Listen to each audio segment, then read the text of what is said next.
In 1919, the German High Seas Fleet was sitting here at Scapa Flow. 7 months later, 52 warships were lying on the seabed. Here's what happened. After 4 years of war, Germany signed an armistice with the Allies on the 11th of November 1918. The German submarine fleet was to be surrendered, but what to do with the surface fleet was less straightforward.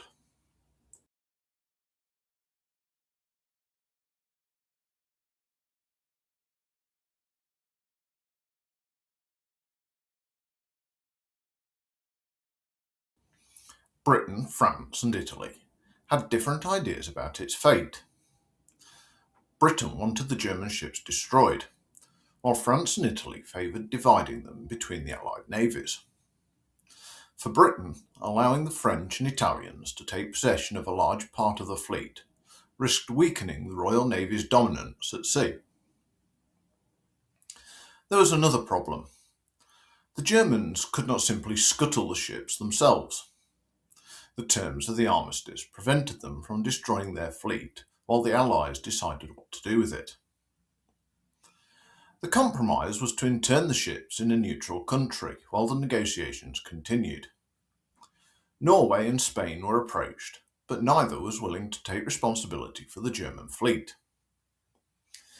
That left Britain with another idea. Admiral Rosslyn Wemyss proposed bringing the ships to Scapa Flow, where they could be held under Royal Navy Guard. And so, rather remarkably, the German High Seas Fleet was about to sail into the wartime anchorage of the Grand Fleet.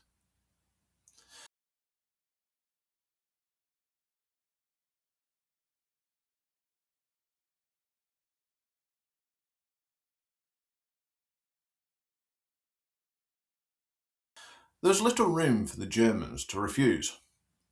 Their acceptance of the surrender terms was reinforced by the threat that, should they reject them, the Allies would invade the German island of Heligoland.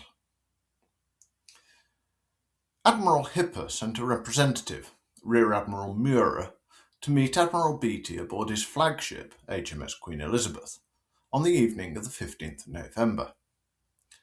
Muir was aware that German sailors were still in mutinous mood and was concerned that the officers may have difficulty getting them to sail. Despite this, he agreed to the terms the following day. The German surface fleet was to sail to the Firth of Forth, where they were to be surrendered to Beatty. Hipper refused to lead the fleet into what he saw as a capitulation, and delegated the task to Rear Admiral von Reuter. 70 German ships were met by the light cruiser HMS Cardiff and escorted to the rendezvous, where 370 Allied ships were waiting on the 21st of November. On the 6th of December, the König and the Dresden, which were initially left behind due to engine trouble, arrived with a destroyer V129, which replaced V30, which sunk when it hit a mine in the North Sea on the journey over with the initial convoy. Finally, the battleship Baden arrived on the 9th of January, bringing the German total to 74 ships. These were manned by 20,000 sailors, although the numbers rapidly dropped to a little under 5,000 by mid-December. Thereafter, approximately 100 were repatriated each month. Reuter retained command of the interred ships and the remaining men.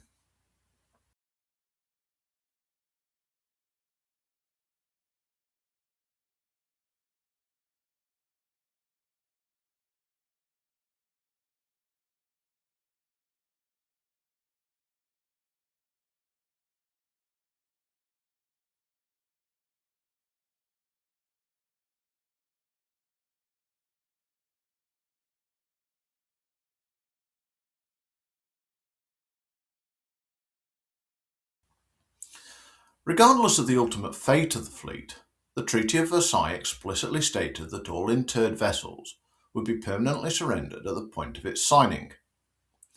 In January 1919, Reuter mentioned the idea of scuttling the vessels to his aides.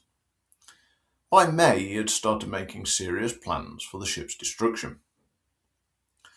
On the 18th of June, he sent out fleet orders stating that he would scuttle the ships if the enemy, his words, tried to take possession of them without the assent of the German government. He also stated that he would see the surrender of the ships as a lasting disgrace. Meanwhile, the Royal Navy was unaware of the German attitudes towards the terms of the peace treaty, but was concerned about the possibility of scuttling. Plans were made to seize the ships at midnight on the 21st-22nd of June, 12 hours after the deadline for signing the treaty. The first battle squadron under Admiral Fremantle, who were guarding the German fleet, had been under pressure to exercise against torpedo attacks. This exercise required good weather, as the dummy torpedoes which were used had to be recovered. On learning that the deadline to sign the treaty had been extended until the 23rd of June, and noting that the weather was due to be favourable on the evening of the 20th, Admiral Fremantle ordered the squadron to put to sea at 9 a.m. on the 21st. They were due to return on the 23rd, and after the deadline for signing the treaty passed, they would board and seize the German ships. An hour after the British fleet had put to sea, Reuter sent a flag signal to the vessels under his command to stand by for the signal to scuttle. The order was sent at 11:20 and passed between vessels by semaphore and signal lamps.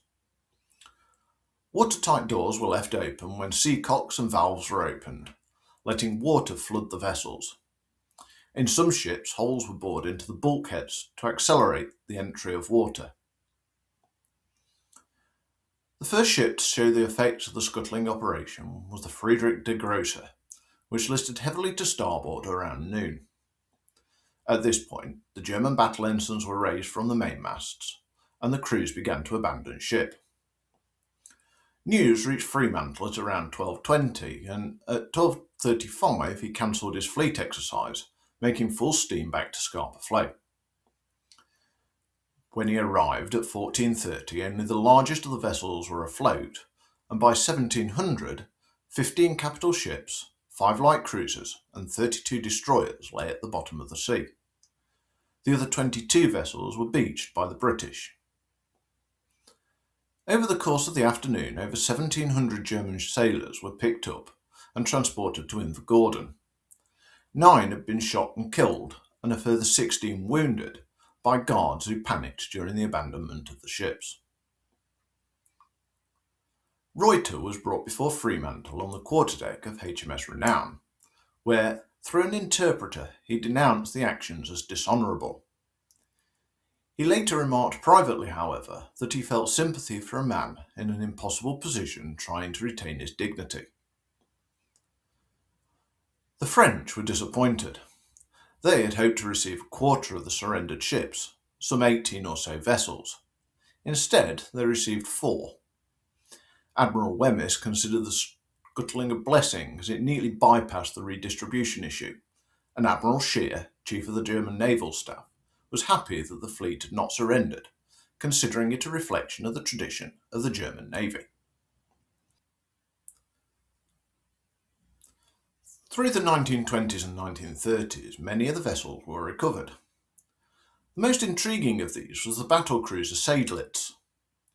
Ernest Cox had bought her, along with 26 destroyers and the Hindenburg, from the Admiralty for £250. On the first attempt to float her, she sank again, damaging the recovery equipment in the process. Cox, undaunted, proclaimed that news cameras would be there to witness him standing triumphantly looking on the next time she was refloated. However, this occurred by accident, although how you refloat a battlecruiser by accident is beyond me, whilst Cox was on holiday in Switzerland. By his orders, it was sunk for the 3rd time so that he could have his moment in front of the camera when she was officially salvaged in November 1928.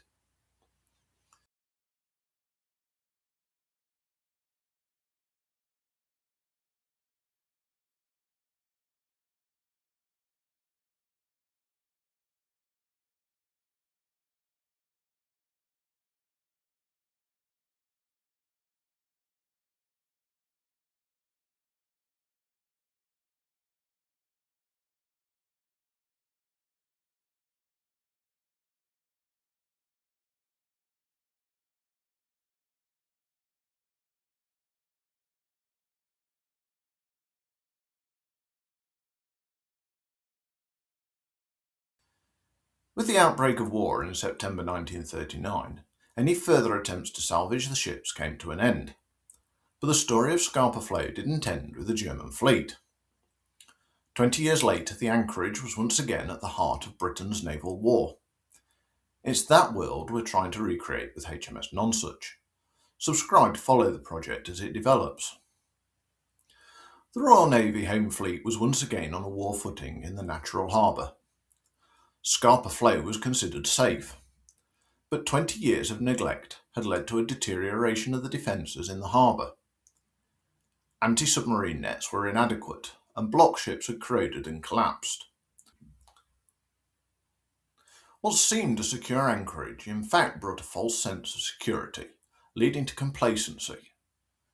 On the evening of the 13th of October, U-47 under the command of Captain Lieutenant Preen entered the harbour through a gap between two block ships identified from air reconnaissance photographs.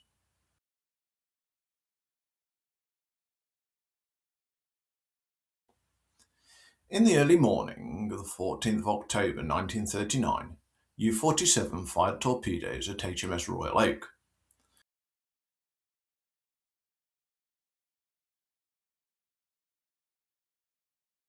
Preen's first torpedoes caused little damage, but he turned the boat and fired again, striking the ship amidships, destroying several messes and cutting electrical power.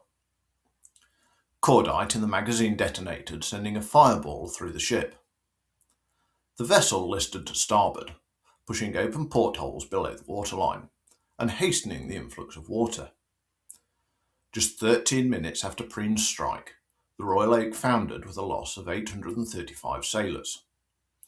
Among the dead were Rear Admiral Blagrove and 134 boy seamen, not yet 18 years old.